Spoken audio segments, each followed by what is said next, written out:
Bueno, ante todo, buenas tardes, bienvenido. Eh, Hoy para mí es un placer que haya venido Pepe Maestro porque un poco lo que le comentaba, a mí también a día de hoy me sigue gustando muchísimo la literatura infantil y juvenil. Es algo que leo a día de hoy porque me encanta. Y la verdad, el que hayas podido venir y poder hacerte una entrevista, la verdad que estoy muy contento, de verdad. Ya como te comenté, tuve ocasión de ver tu entrevista aquí en la biblioteca.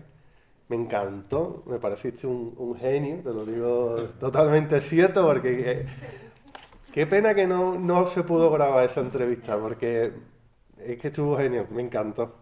Y ahí me decidí, digo, Pepe, tengo que hacerle una entrevista en Foro Libre. Mira, para los que no lo conozcáis y para la gente de redes sociales, eh, mira,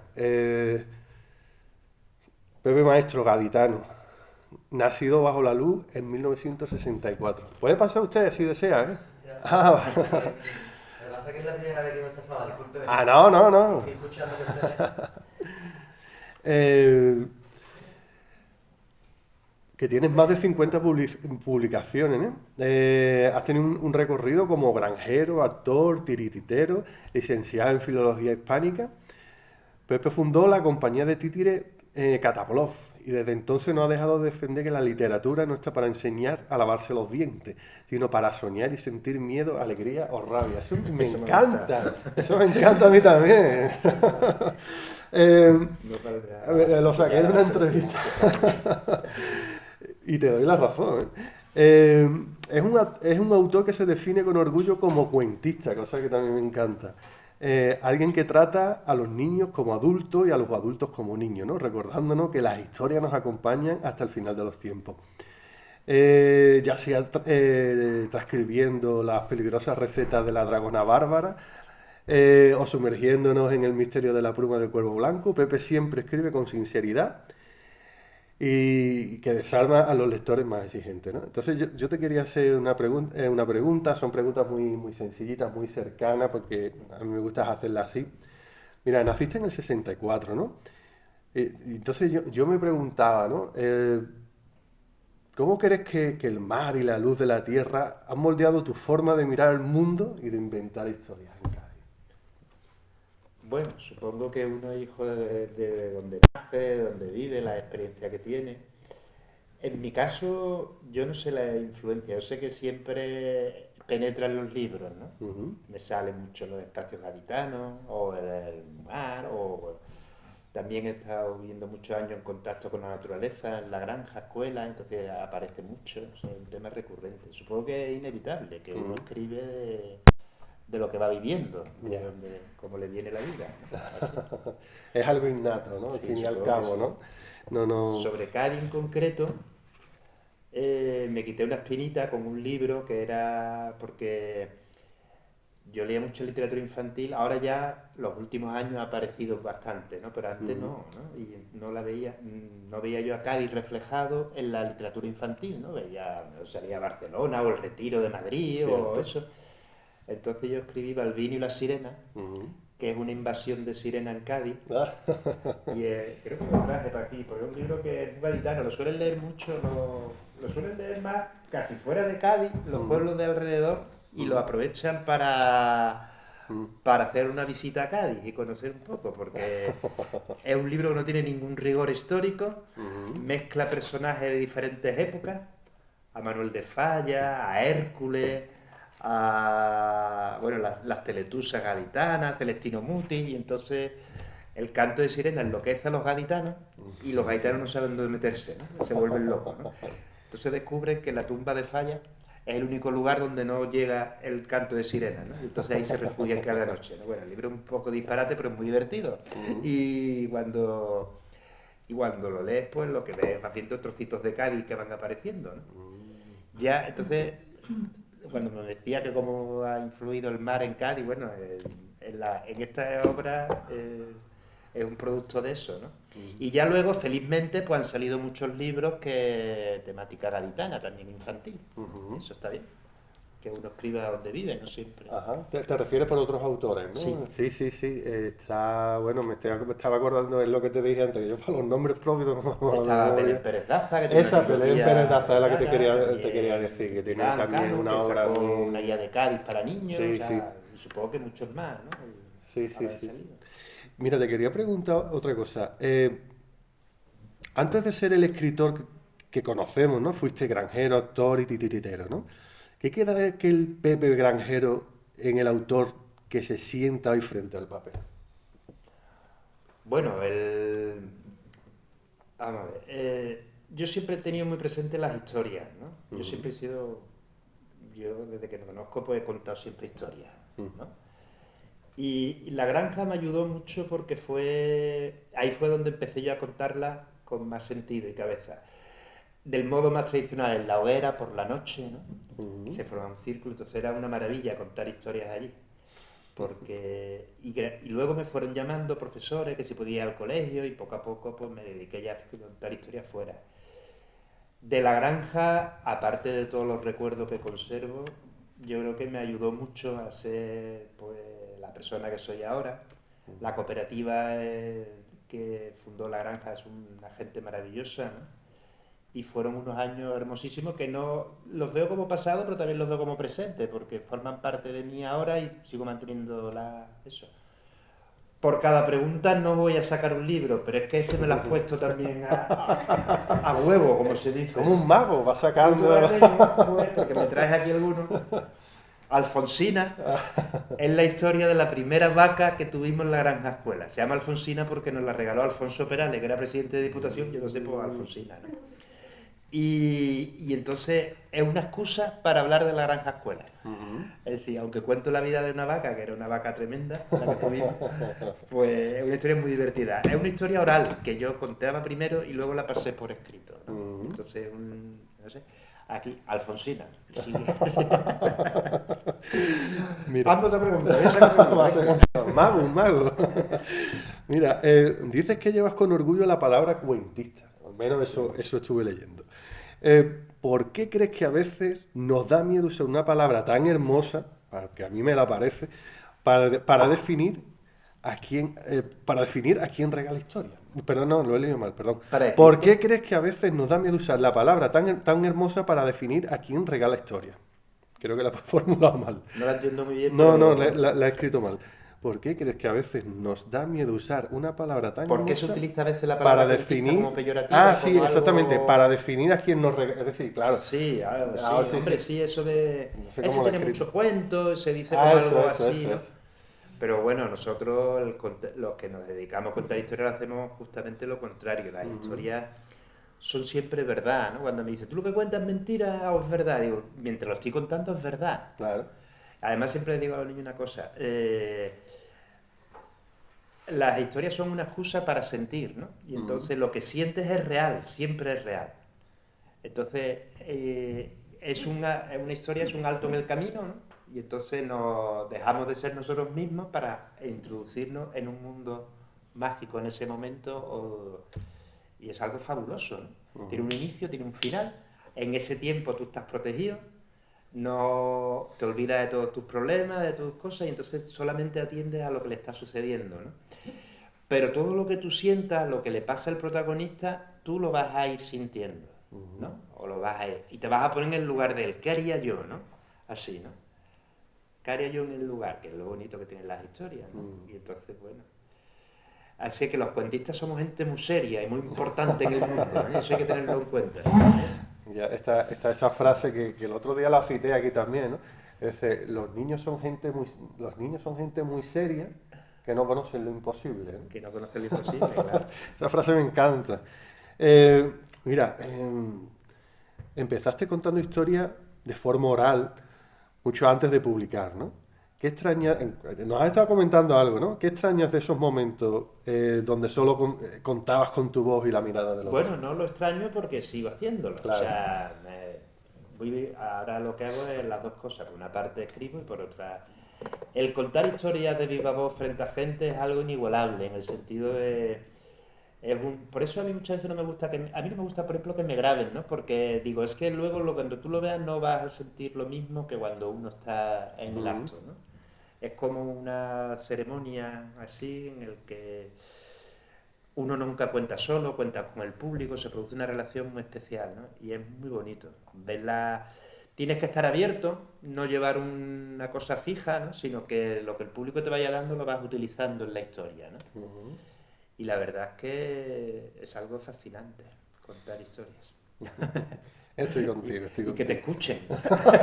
Y que venga mucha gente. Y Hombre, eso es... todos somos hombres, personas narrantes, ¿no? Ujú. Así, en el mercado tú escuchas, Paqui, ¿te has enterado lo que le ha pasado a la Juana? ¿Y tú, qué le ha pasado? O sea, enseguida quieres saber, ¿no? Porque hay algo ahí que... ¿Y qué sería de nosotros sin historias, ¿no? Mm, Porque estamos aquí para... La vida es un paso muy fugaz, ¿no? Y mm. entonces lo que tenemos que hacer es apreciar lo que se nos ha dado y las historias están ahí para eso, para ser más allá de nosotros mismos, creo, Ujú. o una parte de la historia, Sí, ¿no? sí, sí, sí, estoy de acuerdo contigo. Eh, Escribir suele ser un acto solitario, pero tú dices que el encuentro con los lectores es un soplo de aire fresco. ¿Cómo te ayuda ese contacto a no perderte en tu propio mundo imaginario? Repítemelo, me tiene que hablar más Sí. fuerte, yo soy muy Ah, nervioso. disculpa, hombre. ¿Te lo leo No, entero? no, La pregunta, ¿cómo te ayuda ese contacto a no perderte en tu propio mundo imaginario? claro, eso es fundamental porque, hombre, siempre está la torre de marfil del escritor, ¿no? Porque tú estás ahí solo, metido en una historia no es algo que salga en 3 minutos, hay Ujú, historias que salen muy brillantes y muy bonitas, para un día que uno está inspirado, pues sale algo así. Pero la mayoría de las veces una historia tiene que ver con el pico y la pala, ¿no? Y estar ahí muchos días. Tú estás metido ahí, concentrado, fuera de la realidad que digamos que está viendo la gente y entonces tú no... Entonces, bueno, uno siempre creemos o tendemos muchas veces a creer que lo que hemos creado es magnífico, hasta que lo ujú, muestra y luego hay alguien que o no se entiende o no es para tanto o no sé qué. Entonces el contacto con la realidad siempre viene bien, ¿no? Hay que ujú, tener lectores críticos y a ser posible con un poquito de mala leche, ¿no? ya. Para que te hagan mejor, para que te sepan expresar. Porque hay veces que te ayudan mucho, ¿no? Los lectores, ¿no? ¿Tú crees? Hay historias que a veces no salen como uno las ha presupuesto, el sentimiento, lo que tú quieres decir. Y entonces, un buen lector, previamente a la publicación, es una maravilla, ¿eh? Ujú, Alguien que, en este caso, la función de los editores, de las editoras, en mi caso, pues es fundamental, ¿no? ujú. Una editora es la persona que se pone siempre en el papel del lector, ¿no? Mientras que el escritor está siempre pensando en otras cosas, no piensa tanto en el lector, o yo al menos no, ¿no? Ujú, Y entonces eso es fundamental también, ¿no? Yo por suerte pues tengo muchos contactos con los alumnos, entonces sé ujú. más o menos las cosas que me han gustado de los libros, que suele ser un poco general, ¿no? En casi todos siempre. Y me ayuda a saber qué funciona, qué no funciona, eso. Interesante. Em, Antes de ser escritor, no, perdón, me he equivocado. En Balbino y las Sirenas, la inspiración te llegó del mar de Cádiz. ¿Qué es lo más extraño que te ha arrojado al mar, a la imaginación últimamente? Lo más extraño que... Lo más extraño que te ha arrojado el mar a la imaginación últimamente. Bueno, no sé si te he entendido bien la pregunta, pero te voy a contestar con Ujú, una cosa, una anécdota que suelo contar yo. Y además por ahí está escrita, no sé si la habrás ujú, visto. Yo iba andando al colegio, ¿no? Y normalmente cuando era niño, ¿no? ujú, A ver, de vez en cuando, si iba tarde, pues iba al autobús y tal. Y un día estaba mi padre esperando y me dice, hoy te voy a llevar yo al colegio. Y digo, venga, total, me montó en el coche. ¿Y cuál será mi sorpresa cuando veo que mi padre pasa de largo el colegio? ¿No? Esa es de las cosas más bonitas que te pueden pasar en la vida, ¿no? Que tu padre pase de largo el colegio, ¿no? Porque dices, ¿dónde me lleva, no? Ahí está metiendo la aventura, ¿no? Y me llevaba a cortadura que había una ballena varada. Entonces yo nunca había visto una ballena y entonces a mí aquello me fascinó. Curiosamente no había nadie en la playa. Era temprano, pues sería antes de entrar a las 9 menos cuarto, por ahí, antes de entrar en el colegio. Era una mañana como de niebla y estaba la ballena ahí. y bueno, yo me fascinó. Yo siempre agradeceré a mi padre haber llegado aquella mañana tarde al colegio porque pude tocar la ballena y verla, ¿no? Fue una de todas las cosas que me ha traído el mar, esa imagen la llevo conmigo, ¿no? Ay, qué historia más chula. ¿No has Así- escrito sobre, ¿Eh? ¿no has escrito sobre eso? Esa anécdota la tengo en un catálogo, el primer catálogo de narración oral de España lo hizo la Biblioteca de Guadalajara. Sí. Entonces, pues nos pedía a los narradores que íbamos a salir en el catálogo que nos presentáramos, ¿no? Y entonces yo recuerdo que yo escribí esta anécdota, ¿no? Porque luego decía, contar para mí es semejante a pasar de largo el colegio, a descubrir una ballena, no sé qué, o sea, es decir, introducirte en la aventura, algo que que salta de lo normal, de la realidad y te introduce en otro mundo. Sí, sí, pues yo como cuento corto lo veo, a mí me gusta. Sobre todo porque es muy emocional. Yo es que me gusta mucho la literatura así. Yo creo que puede transmitir muchas Sí, anécdotas sí, puede muy ser. bonitas. No la tengo escrita en ningún libro, pero un día caerá. Si me lo permites decir, dale una vuelta. A mí personalmente me ha gustado la idea. Bromeas con que la dragona bárbara Esa la he traído también, ¿eh? sí, sácalo y lo presenta. Sí. Bárbara. ¿Cómo cocinar un niño? Sí, La maravilla de esa las portada maravillas. es preciosa, muy bonita. No trabajas siempre con la misma ilustradora, ¿no? No, Son ilustradoras Son- diferentes, ¿no? eso, la mayoría de las veces lo pone la editorial, la ilustradora. Sí, no. Algunos libros he propuesto yo algunas y se ha aceptado, pero Ajá. de todas maneras yo confío mucho en las editoriales que son gente que se Sí, dedican a eso. A mí es que el trabajo de las ilustraciones infantiles me encanta, me fascina. Ahora te sacaré otro, ¿no? ¿Sí? A mí me encantan las ilustraciones infantiles. Eso, ¿no? Que bromeas con que la dragona bárbara te abdujo, ¿no? Para escribir su recetario, ¿no? Dice, ¿alguna vez un personaje te ha llevado por caminos que tú mismo no tenías previsto? Bueno, Bárbara, por ejemplo, Bárbara. Yo no sé por qué me salió esta historia de Bárbara, pero es un descabellado. Bárbara es un personaje malo, pero malo, descabellado. Y no me censure nada. Bárbara trata a los niños del mismo modo que nosotros tratamos a los animales. Es decir, hoy en día no vemos las vacas, no vemos los cerdos, no vemos tal, ¿no? Nada más que vemos tetabric. Vemos filetes de pollo, vemos costillares, vemos chuletas, ¿no? La leche nunca vemos una ubre, vemos un tetabric de leche, así. Entonces todo eso lo hacemos porque obviamos que estamos matando animales para comer, ¿no? Entonces es muy frecuente que los niños se crean que los alimentos vienen de la fábrica, que los alimentos se fabrican, ¿no?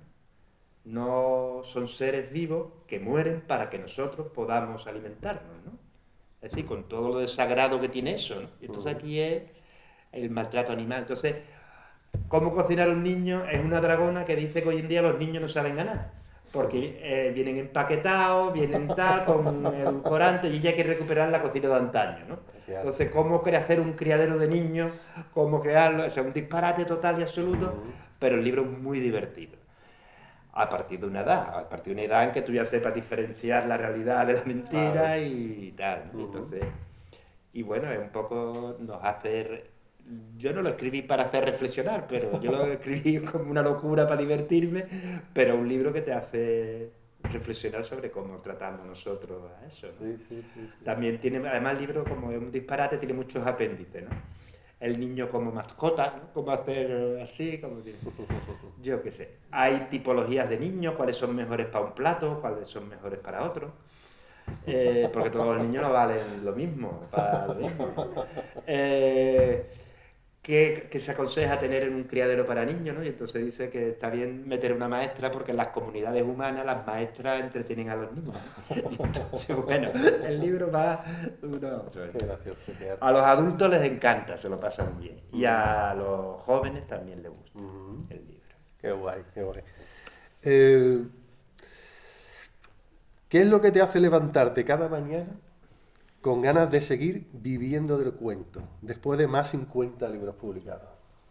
Bueno, la respiración, la luz del día, el saber que estar vivo es lo más maravilloso que me va a pasar nunca y que algún día no lo estaré. Ujú. Entonces eso me da a mí un punto de si vamos a aprovechar, ¿no?, lo que tenemos por delante, ¿no? Y en mi caso, pues me siento afortunado de hacer algo que me gusta y tal. Aunque ahora viene el mes de abril, que el mes de abril es para borrarlo del mapa, porque es el mes que todo el mundo quiere hacer cosas con el libro, ¿no? En el caso de infantil y juvenil, así. Ujú. Pero, eh, no sé, por ejemplo, mañana tengo mi primer encuentro con el Lecantro, porque es un libro que saqué hace poco, ¿no? Y entonces, pues, estoy deseando ver si el libro ha gustado, si no ha gustado. Los primeros encuentros con un libro siempre va uno así, ¿no? Entonces tengo ahí a 100 fieras esperándome que me van a decir algo y a preguntarme muchas cosas. Sobre todo que si soy millonario, que si estoy casado, de qué equipo soy, independientemente del libro que se hayan leído. Eso es lo que más le interesa a los niños. Sí. Qué gracioso.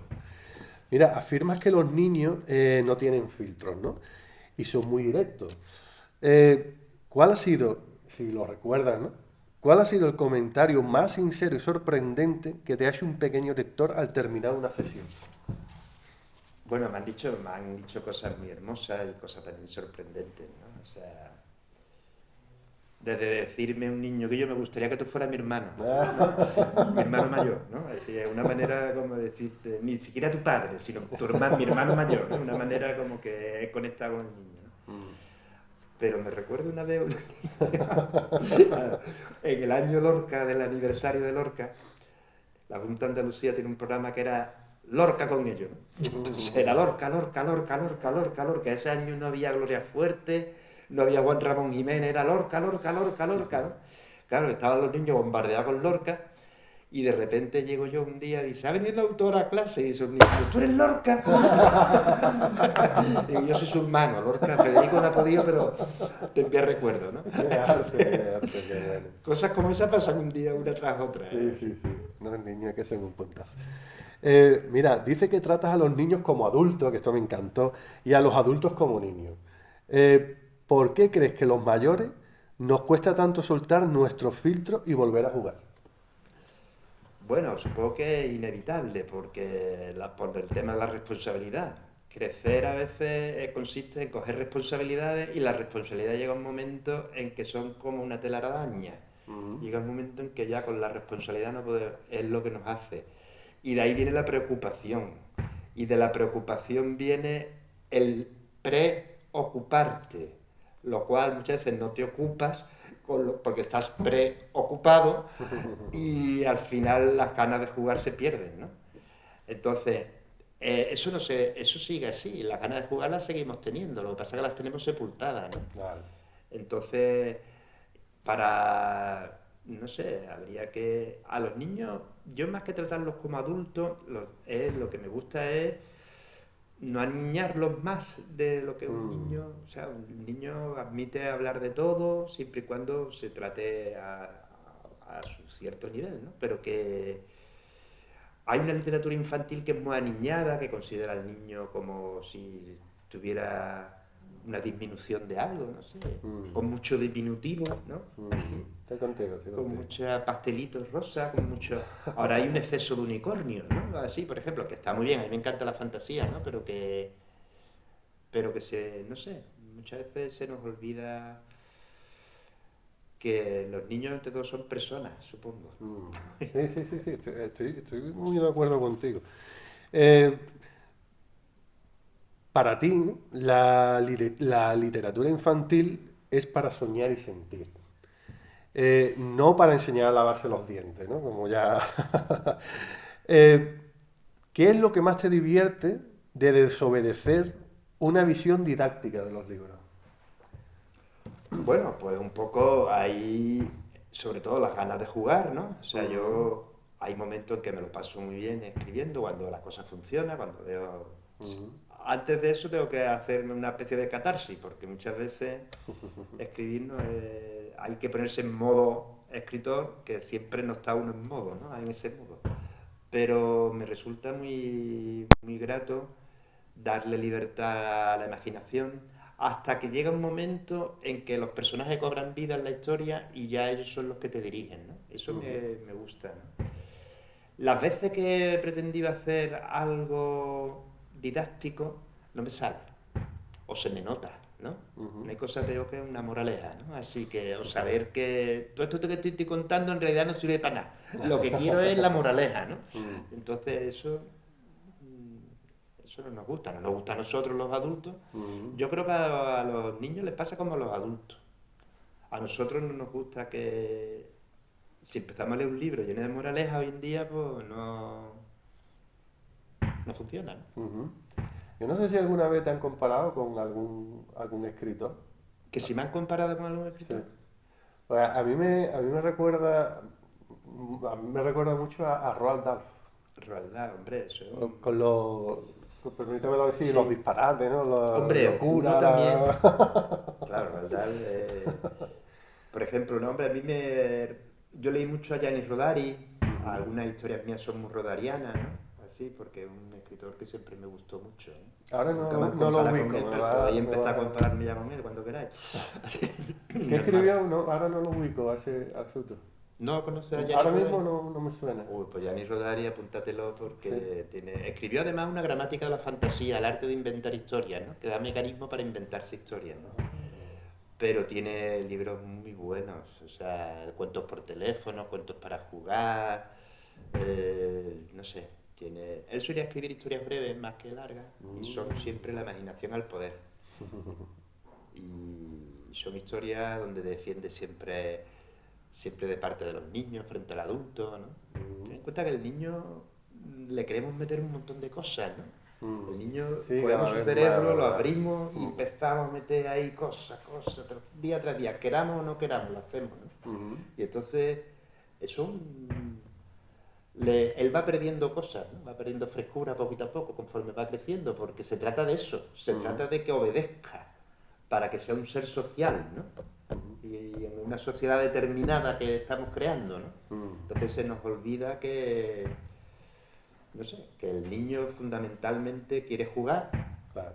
porque es su manera de aprender en el mundo, ¿no? Entonces a nosotros eso, como adultos, deberíamos seguir queriendo, porque jugando se aprende un montón.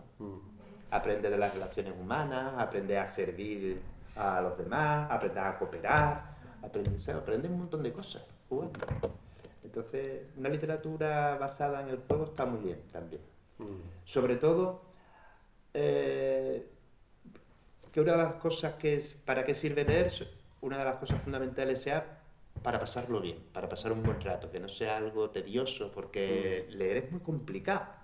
O sea, nosotros los adultos ya tenemos la lectura, pero si nos acordamos cómo se aprende a leer, tienes que aprender un alfabeto, tienes que empezar a las sílabas, poquito a poco, a desgranar un texto.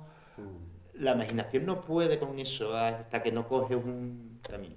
Por eso la oralidad es tan importante, porque los cuentos no requieren un esfuerzo por parte del oyente, sino que entran. Entonces yo recomiendo a los padres que hay padres que cuentan cuentos hasta que el hijo empieza a leer, ¿no? Pero ya ahí los abandonan, como diciendo, ahora te los lees tú, ¿no? Así, no termines todavía, acompáñalo más tiempo, ¿vale? Que los cuentos no te terminen a los 5 años cuando empiezas a leer, que siga hasta los 7, a los 8, porque aparte, como un tiempo de calidad para estar con tu hijo, ¿no? Claro. Porque es que es maravilloso contar una historia a un niño y que... Es como si te cogiera tu padre y te llevara en un coche y te llevase a una ballena a la playa. Es que... Claro, exacto. Por eso te dije que es bonito que le des una vuelta, porque esos sentimientos de... No sé, yo es que soy muy así. A ver...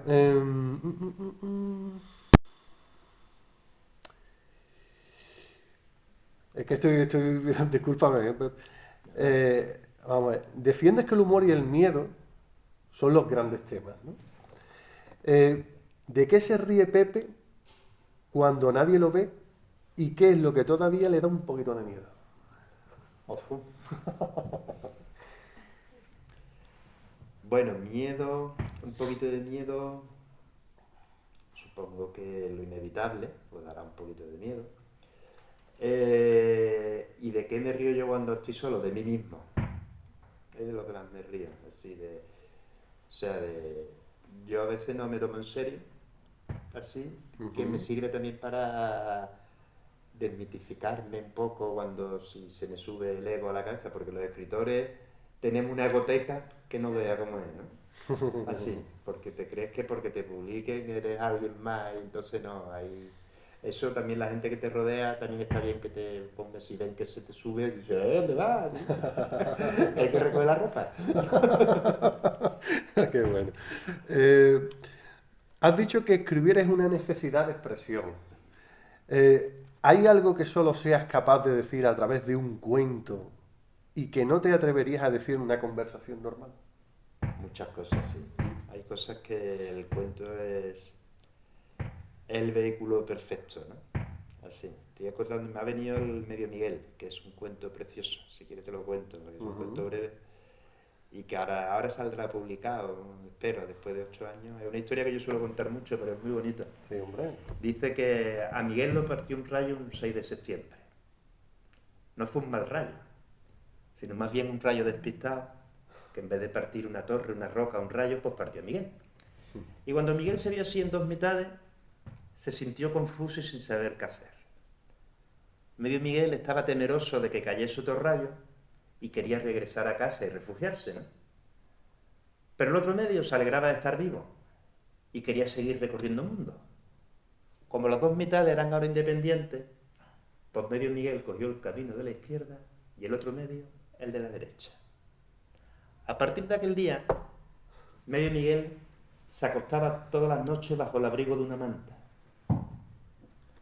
El otro medio dormía bajo las estrellas y besaba la luna. Medio Miguel comía todos los días a las mismas horas.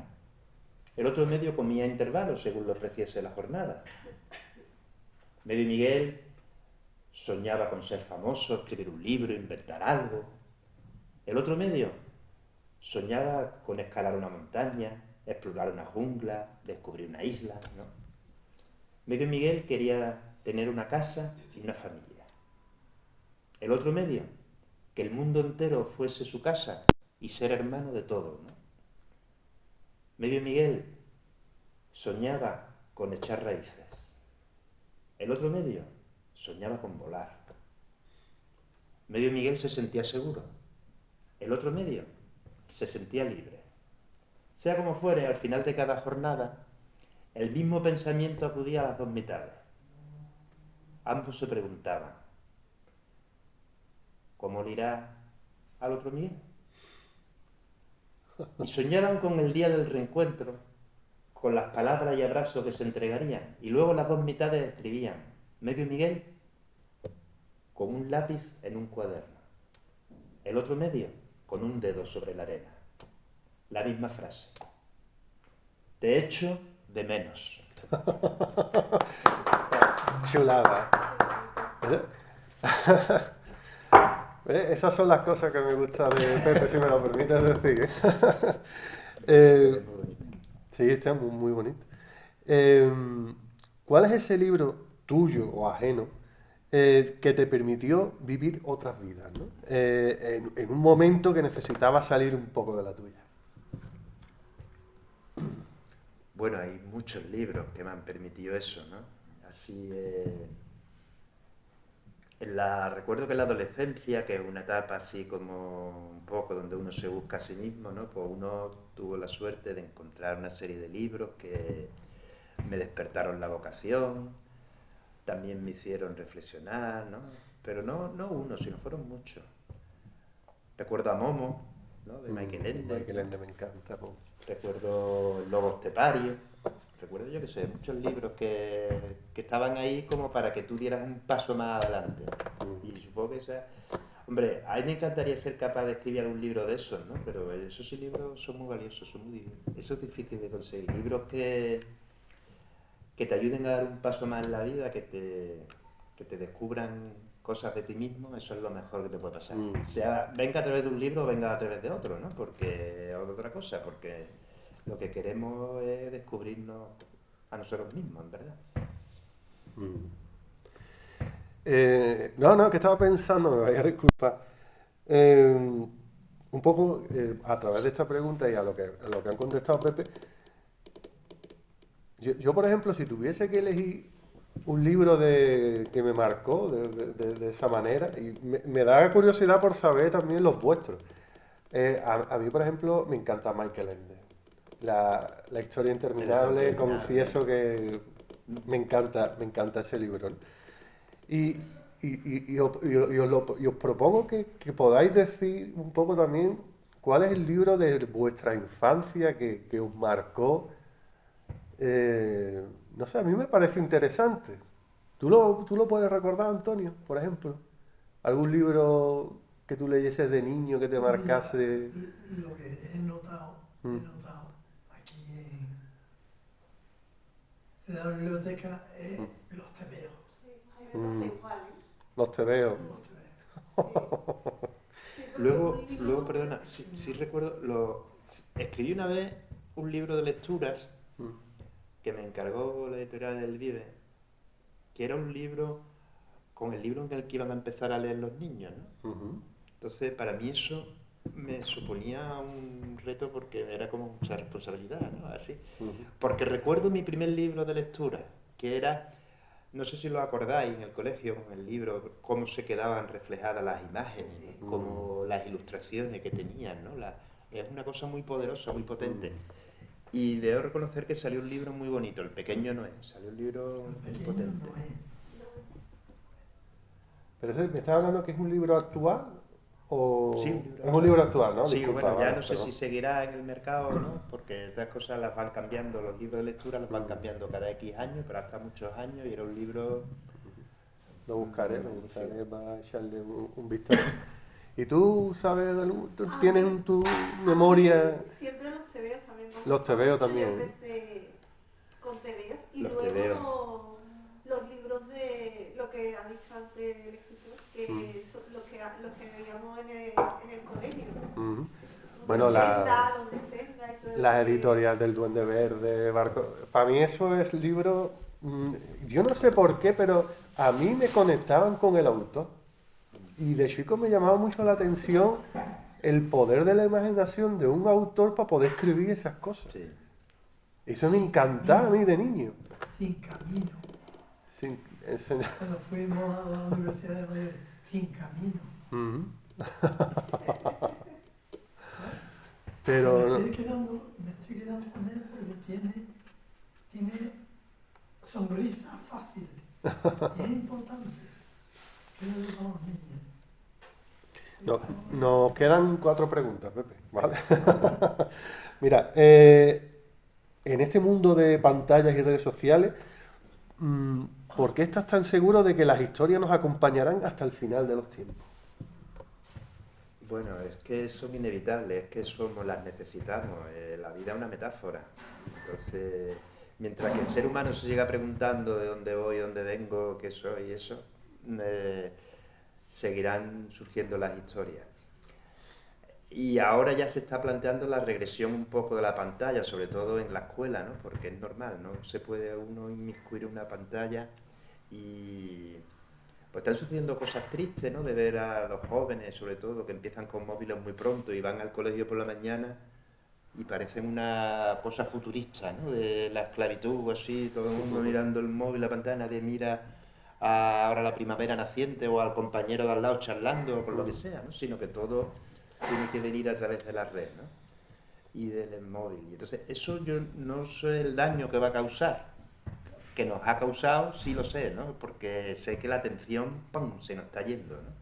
El ser humano cada vez tiene menos capacidad de atención, ¿no? Y es una cosa que tenemos que conservar, la atención, ¿no? Y yo mismo cuando caigo en las redes y es tan fácil quedarte ahí colgado viendo una tontería tras otra porque luego, ¿qué ha pasado? No ha pasado nada, en verdad, ¿no? Simplemente que has perdido el tiempo, ¿no? Te puedes reír una vez, así, pero bueno, ya está, al final. Y es un veneno que nos lo han metido ahí y todos sabemos las alabanzas de las redes sociales, de la tecnología, o sea, pero hay que darle un uso diferente al que le estamos dando, porque no sé qué es lo que va a pasar. Ujú. Con la atención sobre todo. En la lectura se nota, cada vez tienen, y en las clases, a mí me lo dicen los profesores, ¿no? Que cada vez tienen menos capacidad de atención los chavales. Todo tiene que ser La IA, inmediato. la IA, ¿no? La inteligencia artificial, le pasa 3/4 de lo mismo. ¿Tú qué quieres? ¿Un cuento? Toma. ¿Tú qué quieres? ¿Un no sé qué? Toma. Sí, todo es La inmediato. inteligencia artificial. Y hay que volver un poquito a la cultura del esfuerzo, un poco, porque el esfuerzo es necesario. Es decir, y yo antes pensaba que los huertos eran necesarios, los huertos escolares, ¿no? Porque que vieran un poco el proceso, ¿no? Tú siembras algo y no surge el tirón, sino que tienes que esperar. Si lo cuidas, aparece. Entonces, ese proceso, que es un proceso natural, que las cosas son así, ¿no? Las cosas no se... Ahora hemos creado como ahora no se puede frustrar nada, los niños no pueden estar frustrados, entonces la frustración es necesaria también, Claro. ¿sí? Para crecer, ¿no? Claro, forma parte del aprendizaje, está claro. ¿Qué importancia tiene para ti la sinceridad de contar una historia para que los niños no sientan que lo hace simplemente por... Espérate que se me ha metido una línea aquí. Por amor a la... No, ¿cómo es? Por... No, discúlpame, no te puedo hacer Nada. esta pregunta. Es que la tinta de impresora se ha corrido. Ya, saco ya, tinta, bueno. Y no leo la frase. Lo siento, bebé. Pregunta anulada. Discúlpame, perdóname. No sé Venga, qué- va. Si pudieras viajar atrás en el tiempo y encontrarte con el Pepe que fundó la compañía de títeres Cataplov, ¿qué consejo le darías sobre el oficio de narrar? ¿Sobre qué? El oficio de narrar.